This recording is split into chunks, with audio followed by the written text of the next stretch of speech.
സമ്മേളനത്തിൽ 3 ദിവസവും ഫ്യൂച്ചർ ഓണാണ് ഭക്ഷണങ്ങൾ തയ്യാറാക്കിയത്. വളരെ നല്ല ഭക്ഷണമായിരുന്നു. എനിക്ക് പ്രത്യേകിച്ച് സാമ്പാർ വളരെ ഇഷ്ടമായി.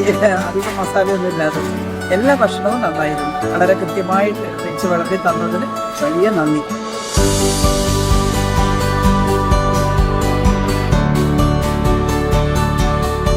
കഴിഞ്ഞ 2-3 ദിവസമായി പാമ്പാടിയിൽ പാർട്ടിയുടെ ജില്ലാ സമ്മേളനവുമായി ബന്ധപ്പെട്ട് നിൽക്കുകയായിരുന്നു. ഈ 3 ദിവസവും ഫ്യൂച്ചർ ഓൺ കമ്പനിയാണ്, കാഞ്ഞിരപ്പള്ളിക്കാരുടെയാണ്. അവരാണ് എല്ലാവർക്കും ഭക്ഷണം ഒരുക്കി തന്നത്. അത്യന്തം രുചികരമായ ഭക്ഷണമാണ് എല്ലാവർക്കും ഇവിടെ ആസ്വദിക്കാൻ കഴിഞ്ഞത്. കാഞ്ഞിരപ്പള്ളിയിൽ പാർട്ടിയുടെ ഏരിയ സമ്മേളനം നടന്നപ്പോഴും അവരുടെ ഭക്ഷണം തന്നെയാണ് ഞങ്ങൾക്ക് ലഭിച്ചത്. വളരെ ആസ്വാദ്യകരമായിരുന്നു.